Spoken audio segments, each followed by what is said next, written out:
Il faisait froid ce matin-là. Un froid qui ne mordait pas seulement la peau, mais qui semblait s'insinuer dans les os, dans la moelle, comme si l'hiver voulait s'inviter jusqu'au cœur. Le ciel était d'un gris lourd, sans promesse d'éclaircie. Sur la place de la République, les pigeons marchaient comme des fantômes, et les passants, tête baissée, avançaient à pas rapides, emmitouflés dans leurs manteaux, ignorant tout ce qui n'était pas dans leur trajectoire immédiate. Sous l'auvent décrépit d'un vieux café fermé pour travaux, une silhouette était là, comme un détail oublié du décor urbain. Madeleine. 77 ans, cheveux blancs attachés en chignon bas, une vieille parka trop large sur le dos, et un sac plastique à ses pieds. Chaque matin, elle revenait à la même place. Par habitude. Par survie. Parce qu'il fallait bien exister quelque part. Ancienne bibliothécaire. Elle avait passé 40 ans à lire aux enfants, à conseiller des romans, à réparer les coins déchirés des pages avec une douceur méticuleuse. Et puis, la vie avait basculé. Un AVC de son mari, puis sa mort. Des dettes. Une fille qu'elle avait élevée seule et qui, un jour, était partie sans un mot, sans revenir. Puis la retraite, trop maigre, puis l'expulsion. Et plus rien. Assise sur une couverture posée à même le sol, Madeleine lisait un vieux livre abîmé qu'elle avait récupéré dans une boîte à dons. C'était L'Alchimiste, de Paulo Coelho. Elle en connaissait chaque passage, mais elle le relisait encore. Parce qu'il lui rappelait que, quelque part, il existait encore des quêtes. Même si elle avait perdu la sienne. De l'autre côté de la place, un jeune homme se battait avec le vent pour stabiliser son trépied. Niels. 23 ans. Un sourire ravageur, une barbe soigneusement négligée, et des baskets blanches dernier cri. Il était beau, il le savait, et il en vivait. Sur TikTok, il était Niels Forchange, 2 millions d'abonnés, des vidéos virales où il change la vie des gens. Enfin, c'est ce qu'il disait. En réalité, Niels tournait en rond. Il savait que ce qu'il faisait n'était plus aussi authentique. Il montait ses vidéos pour les rendre plus touchantes, choisissait ses rencontres comme un réalisateur castait un acteur. Il offrait des fleurs à des inconnus, des sandwichs à des sans-abri, des sourires à la caméra. Toujours filmé. Toujours vu. Il se sentait vide, mais il comblait ce vide avec des likes, des vues, des commentaires. Ce matin-là, il avait eu une nouvelle idée. Quelque chose de différent. Et si on proposait une danse à une personne qui n'a plus rien? Juste une danse, 1 minute, pour briser le mur. Il voulait de l'émotion. Un moment suspendu. Il voulait surtout que ça buse. Alors, il avait repéré Madeleine, seule, immobile, et il s'était dit, parfaite. Il s'approcha, son téléphone en main, caméra allumée. Il ajusta son bonnet, vérifia son micro, et marcha jusqu'à elle avec un sourire programmé. Bonjour, madame. Vous permettez? Madeleine leva lentement les yeux. Elle le scruta comme on lit une page qu'on n'a pas envie de tourner. Vous êtes de la mairie? Demanda-t-elle avec ironie. Non, non. Je fais des vidéos. Des vidéos positives. Des trucs qui font du bien aux gens. Elle ne répondit pas. Aujourd'hui, je propose une danse à quelqu'un que la vie a oublié, 1 minute, juste vous et moi. Ça vous dirait? Un long silence. Le vent souffla entre eux, emportant quelques pages mortes du livre. Elle le fixa. Longuement. Son regard n'était pas vide. Il était lourd. Chargé. D'histoire, de fatigue, de méfiance. Une danse? Répéta-t-elle, comme si elle n'en comprenait pas le sens. Oui. Juste danser. Pour montrer qu'on peut encore se connecter, peu importe la situation. C'est beau, non? Elle posa son livre à côté d'elle. Se redressa un peu. Puis répondit, calmement. Est-ce que vous savez ce que ça veut dire, danser, quand on a mal au dos, mal au cœur, et qu'on n'a plus de chez soi? Il hésita. Tenté de couper la caméra. Mais il laissa tourner. Je voulais juste faire un beau geste, dit-il, un peu sur la défensive. Un beau geste? Pour qui? Pour vous? Pour vos spectateurs? Est-ce que vous danseriez avec moi si personne ne regardait? Silence. Niels resta figé. Il ne savait plus s'il devait sourire, répondre, fuir. Elle reprit, la voix plus douce, presque triste. La joie, jeune homme, ce n'est pas un moment qu'on capture. C'est ce qu'il reste quand on a tout perdu, et qu'on continue malgré tout à regarder le ciel. Niels avala difficilement sa salive. Il sentit quelque chose le traverser. Ce n'était pas de la honte.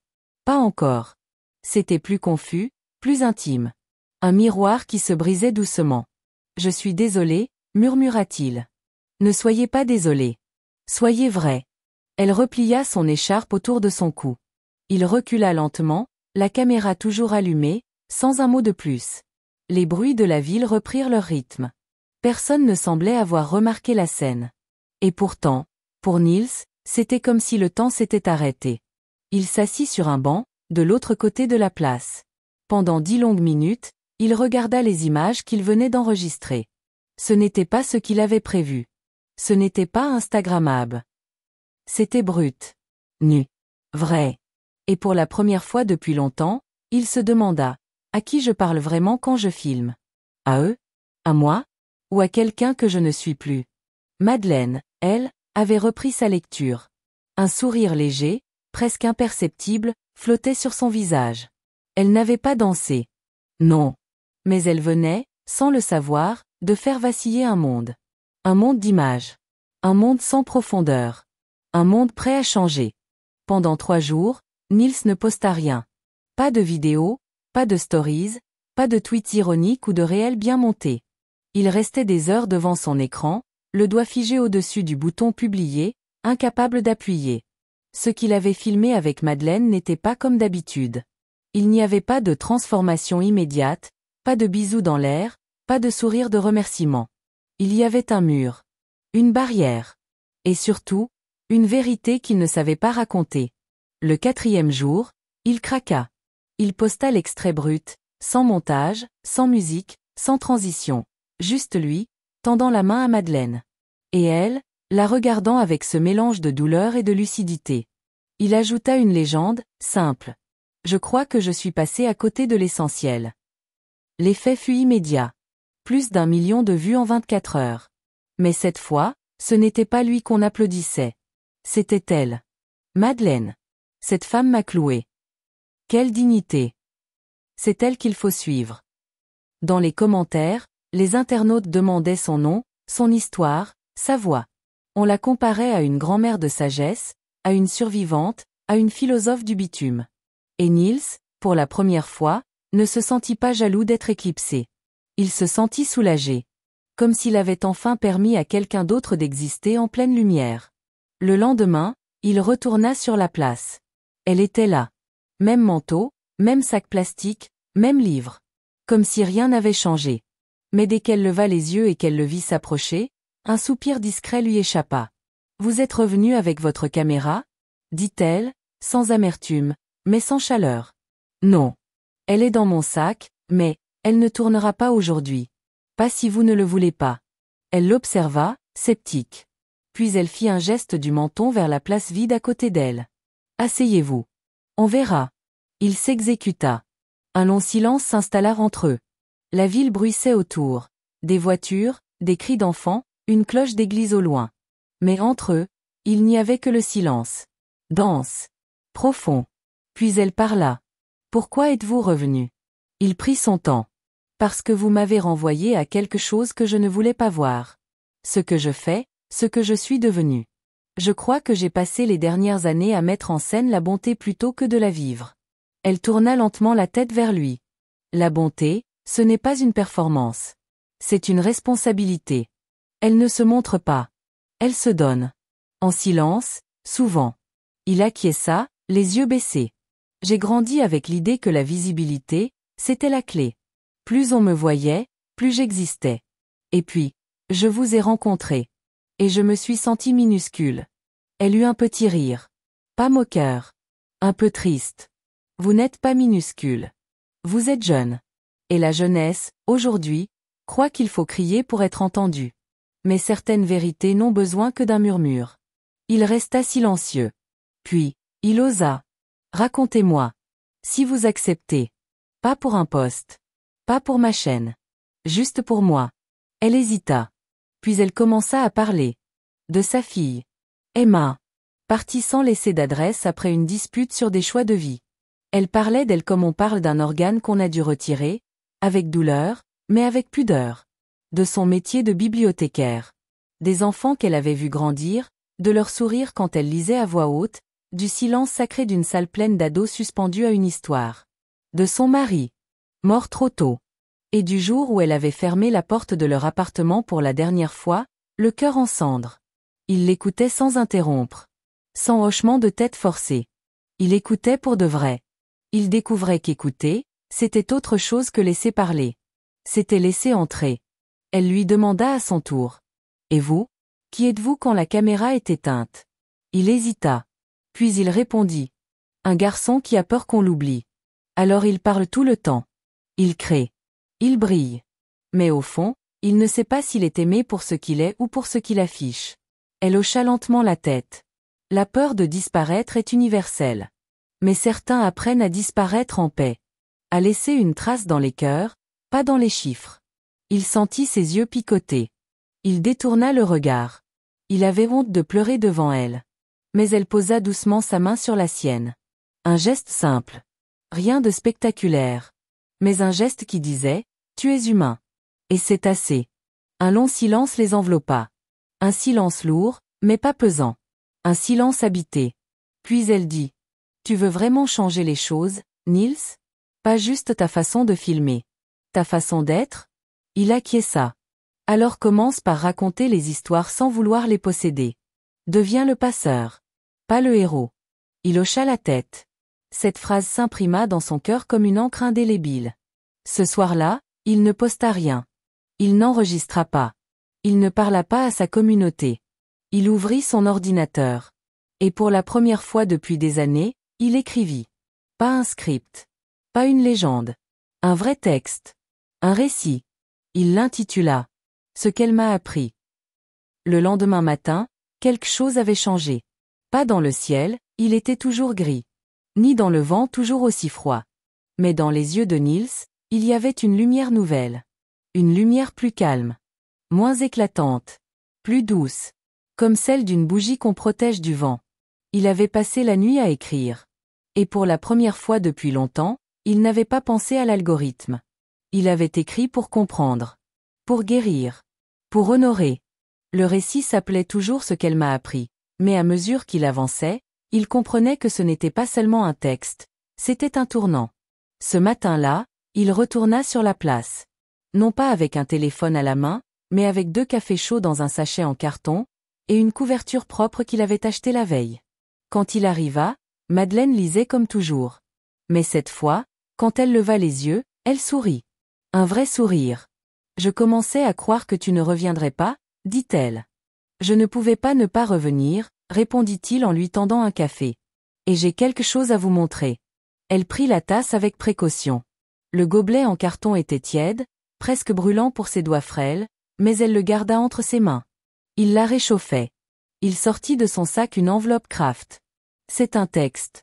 Le premier que j'ai écrit sans me demander combien de vues il allait faire. » Elle le regarda, intriguée. « Tu veux que je le lise maintenant? » « Non. Pas ici. Pas dans le bruit. Je voulais juste que vous sachiez, que vous en êtes le cœur. Et que je n'ai rien modifié. Pas enjolivé. Pas simplifié. J'ai juste dit la vérité. » Elle hocha la tête. « Merci. C'est plus rare que tu ne crois, la vérité. » Il hésita. « J'ai pensé à un truc. Je ne sais pas si c'est idiot, mais j'aimerais organiser une lecture publique.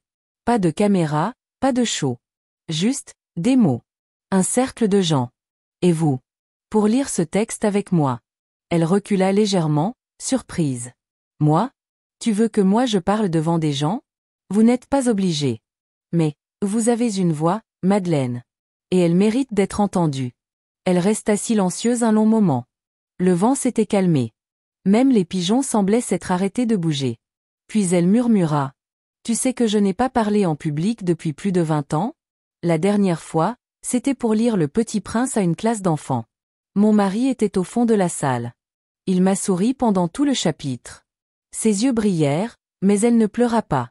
Alors, peut-être qu'il est temps. » 3 semaines plus tard, ils étaient là, dans une petite bibliothèque de quartier que Niels avait aidé à privatiser pour l'occasion. Rien d'extravagant, quelques dizaines de chaises, un micro, une table. Pas d'affiche. Pas de caméra. Juste des gens. Des abonnés de Niels, venus sans savoir exactement pourquoi. Des lecteurs curieux. Des habitants du quartier. Et Madeleine. Elle portait une robe bleu marine, sobre, avec un foulard rouge noué autour du cou. Elle tenait le texte imprimé dans les mains, et ses doigts tremblaient un peu. Mais ses yeux, eux, étaient calmes. Niels s'approcha du micro. Ce soir, je ne suis pas là pour vous divertir. Ni pour vous émouvoir. Je suis là pour vous transmettre une histoire. Celle d'une femme que le monde ne regarde plus. Et qui, pourtant, a plus à dire que 1000 influenceurs réunis. Je vous présente, Madeleine. Elle marcha lentement jusqu'au micro. Pas un bruit dans la salle. Elle respira profondément. Puis commença à lire. Sa voix était douce, mais assurée. Chaque mot était comme un fil tissé dans le silence. Elle lisait le texte que Niels avait écrit, mais c'était comme si c'était le sien. Elle ajoutait des silences. Des regards. Des soupirs. À un moment, elle s'arrêta, leva les yeux, et dit. Vous savez ce qui m'a manqué toutes ces années? Ce n'est pas le confort. Ni même un toit. Ce qui m'a manqué, c'est qu'on me demande. Qu'as-tu à dire? Un frisson traversa la salle. À la fin de la lecture, il n'y eut pas d'applaudissements immédiats. Juste un silence profond. Puis une femme au premier rang se leva. Avança doucement. Et prit la main de Madeleine. Un geste simple. Mais un geste qui change tout. D'autres suivirent. Un par un. Pas pour la féliciter. Pour la remercier. Quelques mois plus tard, Niels lança un projet inédit. Une plateforme de récits audio de personnes invisibles. Il n'était plus la voix. Il était l'écho. Il organisait, enregistrait, diffusait.